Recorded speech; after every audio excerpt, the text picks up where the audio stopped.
Consultório CBN, com Henrique Bonaldi.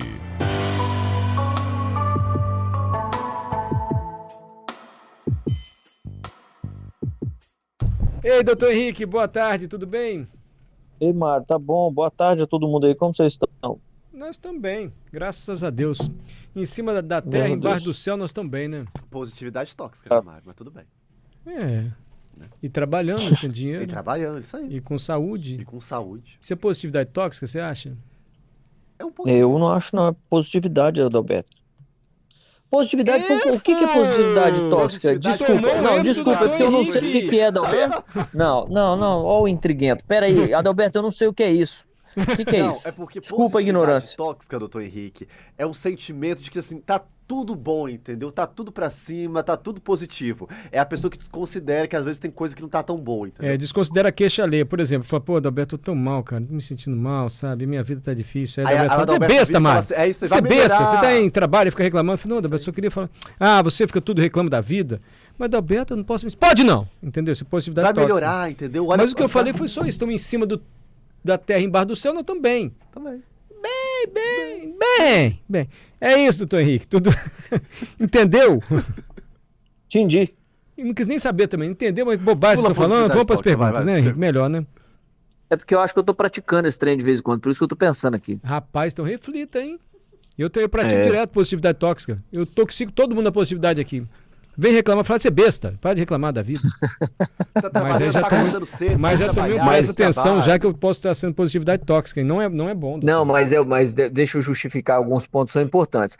A Hum. gente, na área da saúde, lida com muita desgraça todo dia. Isso Então, é. para nós, o pouco de alegria é motivo sempre de um bem-estar absoluto. Assim, putz, graças a Deus, eu consegui parar para jantar, por exemplo. O enfermeiro passa por isso todo plantão à noite. Então às vezes, o cara tem uma tolerância menor com queixas que ele vê que, comparativamente ao dia de trabalho dele, foi menor, entendeu? Então, às vezes, o cara não é que ele quer ser esse tóxico, e ele nem está sendo. Vou até defender o cara assim, às vezes é só um ponto de vista. Meu irmão está reclamando disso, mal sabe eu ser a família que eu acabei de ver, entendeu? É É só isso isso, aí. só. Que eu fiquei pensando assim, entendeu? Não, mas faz Isso que eu fiquei sentido. Faz sentido o que você está falando, né? E quando a gente convive no hospital assim, por um período, você vê que... Mas enfim, a gente também não deve levar sem considerar a queixa alheia também, né? claro. Gente, que assunto nada a ver, a gente não é psicólogo, né? Vamos falar de saúde, né, doutor? Vamos para as perguntas dos ouvintes. Hein, doutor? O que você acha? Bora nós. Mas agora eu tô com uma positividade tóxica, tô meio culpado. Vamos adiante. Fernando, boa tarde. Semana passada, então tô dando preferência, as perguntas chegaram semana passada. Se alguém tiver dúvida, anota aí o WhatsApp e manda logo, hein? Fala, Patrícia. 992-994297. Doutor Henrique Fernando, boa tarde a todos e ao doutor. Sou motorista de aplicativo. Trabalho em média 10 a 12 horas por dia. Quando encerro os trabalhos, as pernas estão inchadas. A pergunta é, tem problema em fazer uma corridinha ou caminhada de 1h30 em média com as pernas assim?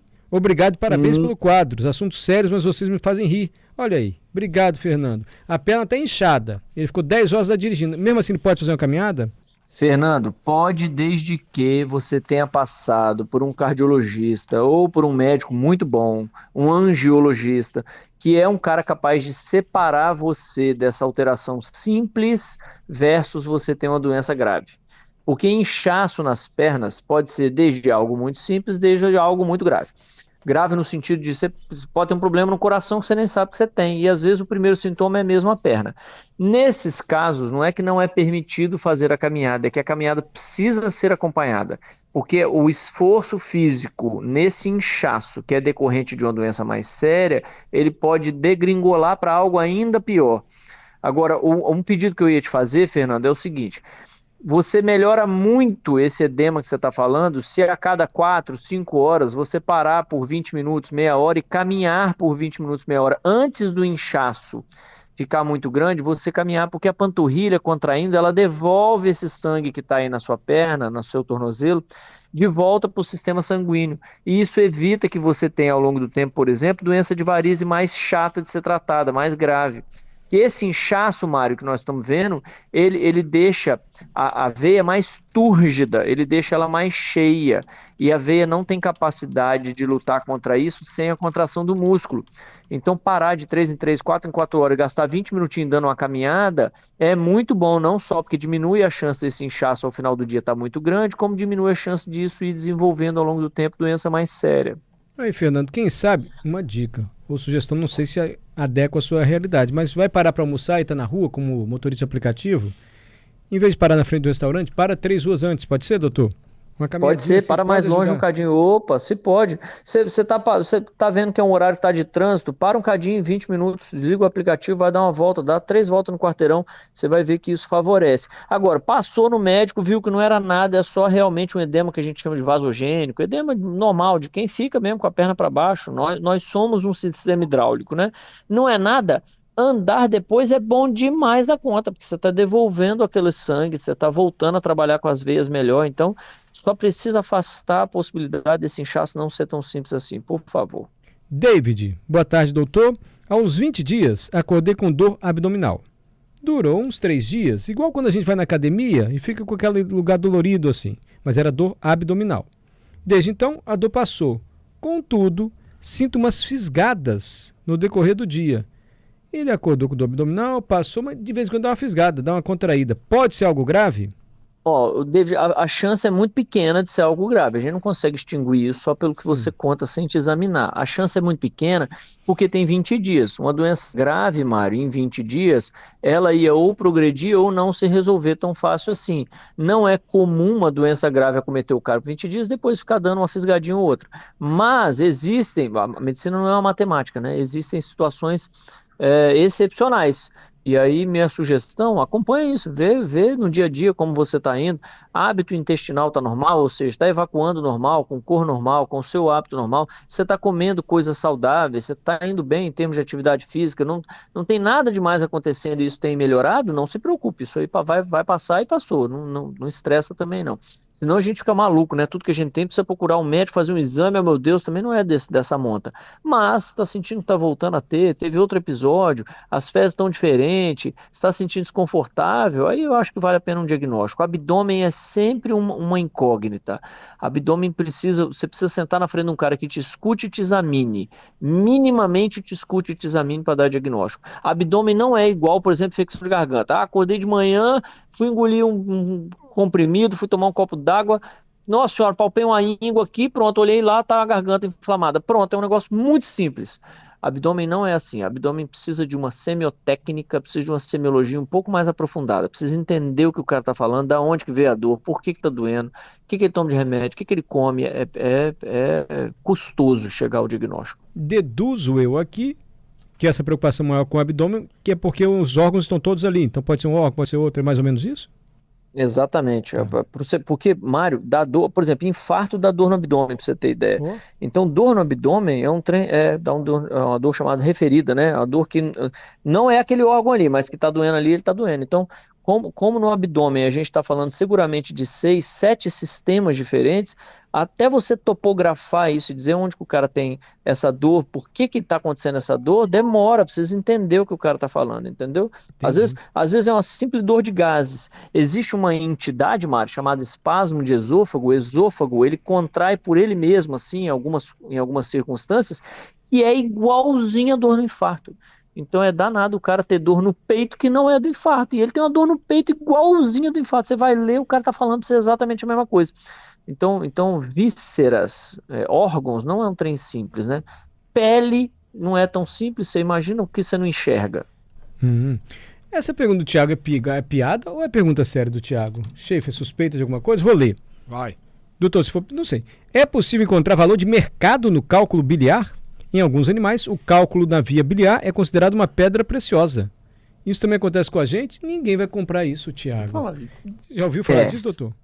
Não, até onde eu sei não, e me desculpe a ignorância se acontecer, mas até onde eu sei não tem cirurgião, eu nunca vi cirurgião pôr a pedra no bolso para vender depois não, Mário. Então não deve ter, se tem no animal não sei, mas no ser humano não existe isso não. Tem a ostra, né, que faz a pérola, não é?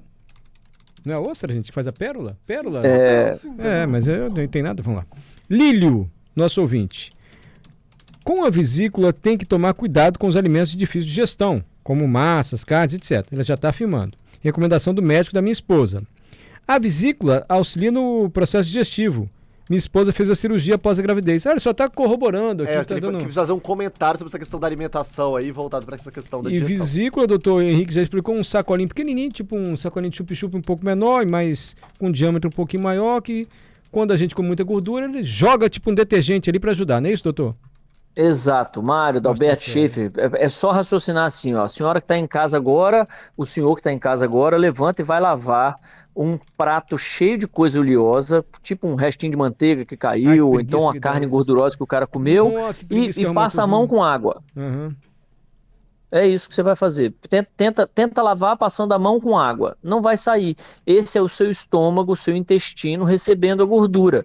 Se você não tem a vesícula para jogar esse detergente lá dentro, a quantidade de gordura ela permanece gordura. Você não consegue quebrar a gordura. É a mesmíssima coisa. Então, todo alimento gorduroso, para quem não tem vesícula, ele tem que ser comido com calma, em menor quantidade, em menor vezes ao dia. Porque senão o cara não consegue produzir na mesma velocidade que antes ele produzia.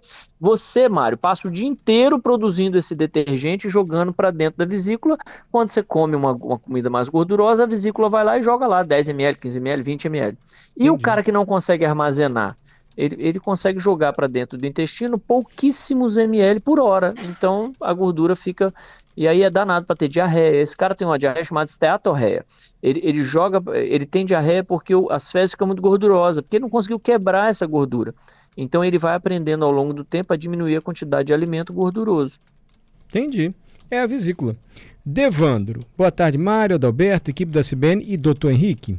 Eu não consigo acompanhar todas as semanas o programa, então me perdoe se já foi falado. Tranquilo, Devandro. O doutor poderia falar em alguns episódios sobre doença autoimune, tipo espondilite anquilosante. Minha esposa tem, o diagnóstico foi difícil. Autoimune é quando o corpo, em vez de se defender da doença, ele acaba se auto-atacando, doutor? Desculpa a minha ignorância, a maneira meio boba que eu falei. Exato. Não, mas é exatamente isso, né? Em paralelo, quando a gente tem uma infecção de vírus e a imunidade que a gente causa para essa infecção de vírus também é uma imunidade boa para outros vírus, é mais ou menos a mesma coisa, é uma imunidade chamada de cruzada. Qual é o problema da doença autoimune? É que nesse cruzamento da imunidade, eu crio imunidade contra mim mesmo. E isso fica muito ruim porque eu acabo afetando a determinado tipo de doença, eu acabo afetando um determinado tipo de órgão. Na espondilite anquilosante, por exemplo, o meu acometimento é na espinha, é na coluna vertebral, e eu acabo enrijecendo aqueles amortecedores que eu tenho entre um osso da vértebra e outro. E eu vou fazendo uma coluna, que eles chamam de coluna de bambu, que essa coluna vai ficando para frente toda enrijecida. E, Mário, me perdoe o excesso, mas se eu bem me lembro, espondilite anquilosante até muitos anos atrás aí, era uma doença com uma prevalência enorme para homem. Era raríssimo encostar essa doença em mulher. E eles estão enxergando. E outra coisa, se eu não me engano, tinha um gene que permitia que a doença fosse mais comum. Então você pegava, eu não vou saber o número exato, mas você pegava 100 pessoas com espondilite anquilosante, 95 delas tinham tal gene positivo. Então era uma forma que você tinha, era uma forma que a gente desenvolveu ao longo dos anos de ver se o cara tinha risco ou não, se ele realmente tinha aquela doença ou não. E hoje entende-se que essa doença acomete também mulher, também quem não tem esse tal gene. Então as pessoas estão estudando isso cada vez mais e entendendo. E vou te falar mais, não tem explicação para essas doenças. As doenças autoimunes, em sua grande maioria, não tem uma explicação. E volta e meia, a explicação é, esse cara teve um contato com um vírus e o contato com o vírus fez com que a imunidade cruzasse de uma maneira que ele tivesse a dele. Existe uma doença aguda, que é uma doença autoimune, chamada Guillain-Barré, que o cara vai parando a movimentação dos músculos, ele continua completamente acordado, ele continua com a sensibilidade toda preservada em algumas vezes, e ele vai parando a musculatura de baixo para cima. O cara te conta certinho, igual tá no livro, ele senta no seu consultório e fala assim, doutor, anteontem eu fiquei com dificuldade de mexer a ponta dos dedos, ontem eu não mexi meus pés, e hoje minhas pernas estão parando.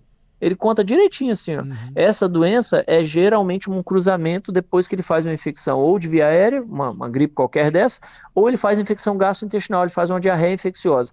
E aí depois ele abre o quadro. Em alguns casos é dramático a ponto de ele precisar ser ventilado, porque ela vai subindo, subindo, subindo, até que ele pega o que a gente chama de musculatura bulbar, que é o diafragma.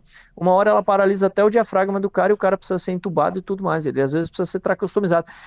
O processo de reabilitação desse cara dura 3, 4, 5 anos até ele conseguir melhorar alguma coisa dessa parte de motricidade. Mas é uma doença aguda. Em outros casos... avance Eu e evolua nesse tenho até uma tratamento. pergunta aqui pro Dr. Henrique. Dr. Henrique, essas doenças autoimunes aí, elas podem atingir qualquer parte do corpo? Eu tô perguntando isso porque recentemente teve um caso da apresentadora Adriane Galisteu, que ela relatou que ela tá com uma doença autoimune e que ela perdeu 60% da audição. Que a audição dela está comprometida porque ela foi diagnosticada com uma doença autoimune. Eu, particularmente, nunca tinha ouvido falar uma doença autoimune, por exemplo, que pudesse impactar a audição. Pode acontecer com qualquer parte do organismo, com a parte do corpo?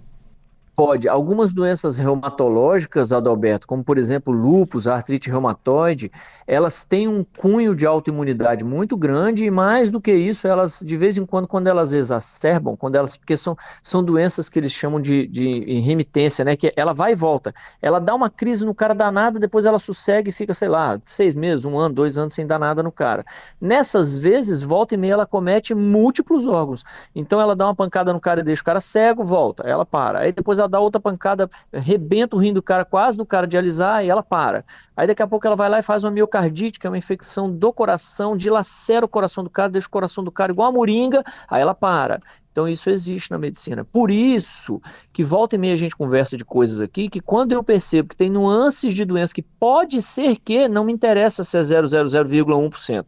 Eu aviso quem está nos escutando para procurar um médico. Então não é chatice, é só cuidado de quem na prática clínica vê essas catástrofes, que a gente andando na rua não conhece muito, né? Não são doenças tão prevalentes assim. E geralmente Então, se diagnosticar mais cedo, tem mais chance de minimizar os Claro. efeitos? Ah, é? Claro, claro. Na artrite reumatoide, por exemplo, existe uma gama de medicações, Mário, que eles chamam a medicação assim, ó, medicações que modificam a evolução da doença. Maravilha. Tem um X grupo que eles já sabem que quando eu entro, eu modifico a doença. Ao invés dela ter uma crise a cada 3 meses, ela vai ter a cada 3 anos.